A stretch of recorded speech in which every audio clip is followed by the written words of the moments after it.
Hello भाई साथियों, good evening. सभी दोस्तों को गुड इवनिंग, गुड इवनिंग। तो दोस्तों 8 बज चुके हैं और आपकी क्लास भी आ चुकी है आपके अपने YouTube channel exam study centre पर। सभी दोस्तों से निवेदन है, क्लास को पूरा देखना है। बहुत अच्छी क्लास रहने वाली है। पार्ट 1 देख लिया, पार्ट 2 है पांडुलिपि चित्रकला की परंपरा, अध्याय वन चल रहा है। ओके, आज दिनांक हो चुकी है 6 जुलाई साथियों। ओके, आप सभी से एक निवेदन है साथियों कि वीडियो देख लेते हो लेकिन चैनल को सब्सक्राइब नहीं करते हो, तो चैनल को सब्सक्राइब करें, चैनल के वीडियो यानी कि जो क्लास चल रहे हैं उसको लाइक करें, शेयर करें, कमेंट करें साथियों। ओके, तो शुरू करते हैं क्लास। तो देखो आज की क्लास बहुत अच्छी रहने वाली। इसमें कल्प सूत्र है कि यहाँ पर कुछ दिया गया है क्या? कुछ भी नहीं दिया गया है, तो बारे में पढ़ते हैं साथियों डायरेक्ट। कल्प सूत्र जैन परंपरा में कल्प सूत्र को सर्वाधिक चित्रांकन वाला ग्रंथ माना गया है। इसके एक भाग में 24 तीर्थंकरों के जीवन में घटनाओं को गाते हुए बताया है, जो कि उनके जन्म से लेकर मोक्ष तक उद्धृत है, जो कि कलाकारों को उनकी जीवन की गाथा पर चित्र बनाते हुए सामग्री उपलब्ध कराता है। 5 प्रमुख घटनाएं जिन्हें विस्तृत रूप में बतलाया गया है वे अवधारणा, जन्म, त्याग, प्रबोधन और उपदेश और कल्पसूत्र के अधिकांश भागों में तीर्थंकरों के जीवन एवं उनसे संबंधित घटनाओं से मोक्ष। क्लियर? कल्पसूत्र यही था साथियों, कंप्लीट हो चुका है। अगला है काल काचार्य कथा। क्या नाम है? काल काचार्य कथा है साथियों, तो पढ़ते हैं। अन्य दूसरे चित्रित ग्रंथों में प्रमुख है हेंकाल काचार्य कथा और संगिरणी सूत्र।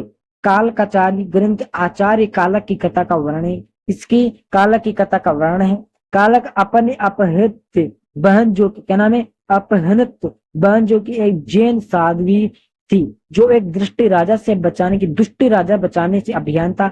यह हमें कालक की बहुत सी सिरहन पैदा करने देने वाली और साहस अब घटनाओं के बारे में बतलाता है, जैसे अपनी बहन का पता लगाने हेतु जमीन का शुद्धिकरण करना, अपनी जादू शक्तियों का प्रदर्शन करना, अन्य राजाओं से संबंध बनाना और आखिर में दुष्टी राजाओं से लड़ना। ये कहता काल का कार्य कथाएं साथ। अगला तीसरा हमारा प्रश्न है कि संगिरणी सूत्र क्या है? संगिरणी सूत्र देखते हैं। एक ब्रह्मांड व्यापी, क्या नाम है, ब्रह्मांड व्यापी ग्रंथ है जिसे 12वीं शताब्दी में लिखा गया था। इसमें ब्रह्मांड के कुछ ढांचे एवं अंतरिक्ष के मापन की अवधारणाएं विद्यमान है। जैनियों के द्वारा असंख्य रूप से इन सभी ग्रंथों की प्रतिमाएं लिखी गई है। इनमें या तो कम या बहुत दरिया दिल्ली से चित्रों को बनाया गया है। इस प्रकार से एक विशिष्ट चित्र या पृष्ठ के कई भागों में विभक्त किया गया है, जिसमें मूल पाठ को लिखने एवं जो लिखा गया है उसका चित्रण करने हेतु स्थान प्रदान किया गया है। केंद्र में दागे से समस्त पृष्ठों को एक साथ बांधने हेतु एक छोटा छिद्र बनाया गया है। इसमें सुरक्षित करने एवं उद्देश्य, क्या नाम है, उद्देश्य से लकड़ी की अवधारणा से ढका जाता है, जिसे पटलीस के नाम से पुकारा जाता है, जो पांडुलिपि के सबसे ऊपर एवं पेंडे में लगाया जाता है। साथ इसे समझाने है तो कुछ भी नहीं है, ओनली पर पढ़ने नोट्स हैं, ये इंपॉर्टेंट चीजें, इनसे क्वेश्चन बन जाते हैं तो बन जाते हैं, वरना नहीं बनते हैं। ज्यादा तो पूछने की जरूरत नहीं है, आपकी जो चीजें बताई गई है वो बता रहा हूँ साथ पाठ में। अगला आता है फिर आपके उत्तराधन सूत्र। उत्तराधन सूत्र में महावीर स्वामी की शिक्षाएं लिखी गई है, इंपोर्टेंट आया है। तो उत्तराधन सूत्र में किसकी शिक्षाएं? महावीर स्वामी की शिक्षा लिखी हुई है, जो एक साधु के द्वारा किए जाने वाले व्यवहार के बारे में बतलाती है। किसके बारे में? साधु के व्यवहार के बारे में बतलाती है उत्तराध्यान सूत्र में। ताड़ की पत्तियों पर चित्रित प्रारंभिक जैन चित्र कागज के आगमन से पूर्व ताड़ की पत्तियों पर प्रारंभिक रूप से की जाती है। कागज 14वीं शताब्दी में आया था। कागज कब आया था? 14वीं शताब्दी में आया था। और भारत के पश्चिमी क्षेत्र में सबसे पुरानी ताड़ के पत्रों की सुरक्षित रखी जा सकी पांडुलिपि 11वीं शताब्दी की है। कब की पांडुलिपि? कब की है? 11वीं शताब्दी। तो देखो भाई, उत्तराध्यान से क्वेश्चन बन सकते हैं आपके। ये कागज कब आया था? 14वीं शताब्दी में आया था। उत्तराध्यान सूत्र कौन है? महावीर स्वामी की शिक्षा बताई गई है और साधु के व्यवहार के बारे में बताया गया है। तो इसके बारे में देखो साथियों, आ सकता है आपके क्वेश्चन एग्जाम पेपर में। ताड़ की पत्तियों पर चित्रकारी करने से पूर्व उनका टिक प्रकार से रखरखाव किया जाता था एवं एक तीखी सुलेख टिकने वाली लेखनी के शब्दों से लिखा जाता था। साबित ताड़ की पत्तियों की संग्रह एवं छोटे स्थान के कारण प्रारंभिक रूप से चित्रकार या पटलेस तक की सीमित थी, जिस पर उदार पूर्व तेज चमकीले रंगों में देवी और देवताओं के चित्र बनाए जाते थे। किसमें पटली से एक सीमित था जिसमें देव देवताओं की प्रतिमाओं के चित्र बनाए जाते थे, ये इसमें सबसे पटलिस किसे कहते हैं? पटलिस वह जो सीमित मात्रा में है और देवी देवताओं के चमकीले चित्र बनाए जाते थे साथ ही। और जैन आचार्य के जीवन से संबंधित घटनाओं का चित्रण किया जाता है, वही पटलिस। इस प्रकार आप लिख सकते हैं, बहुत छोटी छोटी चीजें याद रखने की चीजें। अगला जैन चित्र शैली की विशेषताएं, विभिन्न विशेषताएं बतलाई गई, तो पढ़ते हैं साथ में। जैन चित्रों ने चित्रकला की एक सरल एवं योजनाबद्ध भाषा का विकास किया है। ये प्राय विभिन्न प्रकार की घटनाओं को अपने अंदर समाहित करने के लिए विभिन्न भागों के मध्य जगत प्रदान कर देती है। किसी ने यह ध्यान से देखा कि वहां चमकीले रंगों हेतु लगन और वस्त्रों के विभिन्न स्वरूपों का वर्णन करने हेतु रुचि उत्पन्न की। रचना में पतली रेखाएं पहले से ही प्रभुत्व लिए हुए एवं चेहरे की त्रिआयामी बनाने, यानी कि त्रिआयामी 3 मुंह वाली बनाने के प्रयास में एक अतिरिक्त आंखें आगे की और जोड़ी गई, जहां पर एक चित्रकारी की गई।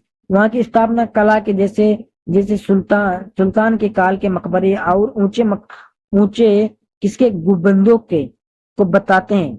वे गुजरात, मांडू, जौनपुर, पाटन के साथ अन्य क्षेत्रों में सुल्तान की राजनीतिक उपस्थिति का संकेत देते हैं। वस्त्र की उर्द पर्दों के और दीवार पर टंगे चित्रों की कई स्वदेशी विशेषताओं और स्थानीय सांस्कृतिक जीवन शैली के प्रभाव दृष्टिगोचर होते हैं। इसी तरह फर्नीचर, वेशभूषा एवं अन्य उपयोगी वस्तुओं में भी यह प्रभाव दिखता है। क्लियर वाला टॉपिक भी। अगला है भूभाग की विशेषताएं, केवल सुझावात्मक एवं और सामान्यता है, इन्हें विशिष्ट रूप में नहीं दिखाया गया, विस्तृत रूप में, बड़े रूप में नहीं दिखाया गया। जैन चित्रकला के लगभग 1350 से 1450 का लगभग 100 वर्षों की अवधि सर्वाधिक रचनात्मक अवधि प्रतीत होती है। और इसकी जैन चित्रकला की लगभग 100 वर्षों की सर्वाधिक रचना अवधि प्रतीत होती है। अगर देखा जाए तो मुख्य घटना के जिंद के हाशिए पर बने चित्रों में मुख्य प्रतिनिधित्व करने वाले चित्र बदलकर आकर्षक रूप से चित्रित किए गए। भूभाग नृत्य करते हुए कलाकारों का चित्रण किए, संगीतकारों द्वारा विभिन्न वाद्य यंत्रों को बजाते हुए का चित्रण भी किसमें किया गया है? जैन चित्रकार में इसका किया गया है। इन चित्रों में संरक्षकों की सामाजिक प्रतिष्ठा एवं धन संपदा इंगित करती है। अत्यधिक रूप से सोने का उपयोग करते हुए मूल्यवान नीले रंग के पत्थरों का उपयोग भी किया गया है। इन चित्रों में धर्म से ऊपर उठकर जैन समुदाय हेतु टीकपद मंडल और पंथ निरपेक्ष धर्म विधान से रहित प्रथाओं को चित्रित भी बनाए गए हैं, क्योंकि ये भी क्लियर हो चुका है। अगला टॉपिक व्यापारियों के अतिरिक्त सामंतों के मध्य चित्र परंपरा।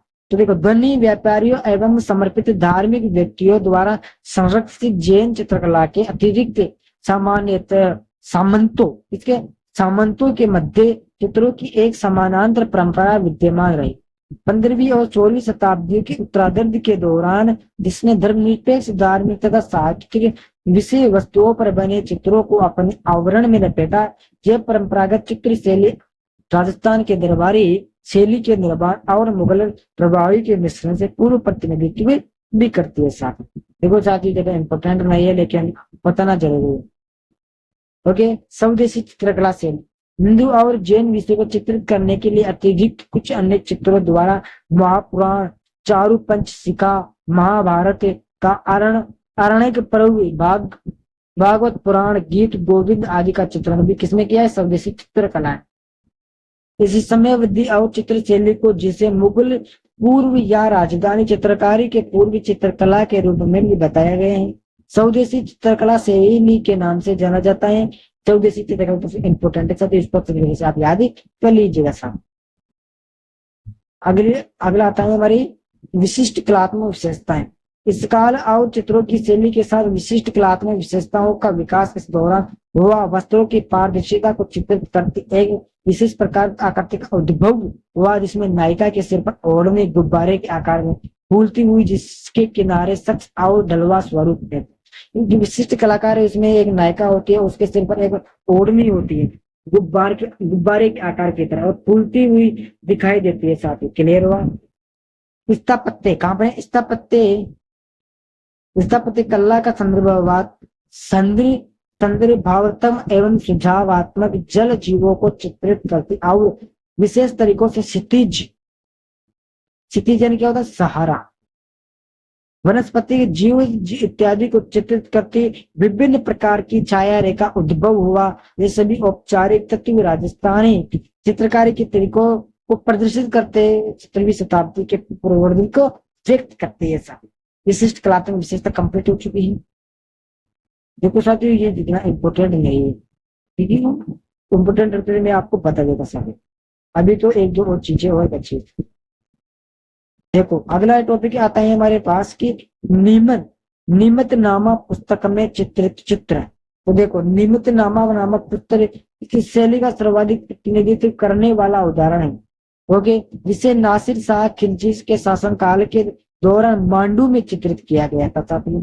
ओके, इंपोर्टेंट निमित नामा पुस्तक। ओके, ये खाना बनाने की विधि की पुस्तक है, जिसकी खाना रोटी बनाने की विधि, जिसका एक भाग शिकार करने, औषधियों, श्रृंगार, प्रसाधन, सुगंध को बनाने के तरीकों और उनके प्रयोगों के दिशा निर्देशों पर आधारित के सूफी विचारों से ओत प्रोत कहानियों और लोर चंदा के चित्र शैली में लोगों द्वारा सराहा गया, जिसमें खाना बनाने की विधि भी है और औषधियां बनाने की विधि है, शिकार करने की विधि, अलग अलग प्रकार की चीजें भी इसमें निमित नामा पुस्तक में लिखित हैं। साथ में अगला आता है पाल चित्र शैली, पाल स्कूल ऑफ पेंटिंग। जैन पुस्तकों और चित्रकलाओं की तरह 11वीं 12वीं शताब्दियों के पूर्वी भारत के पालो उद्धित वर्णित पांडुलिपियों प्रारंभिक चित्रों के रूप में उदाहरण पालो की कालावधि 750 ईसा से मध्य 12वीं शताब्दी में भारत में बुद्ध के अंतिम कालों को देखा है।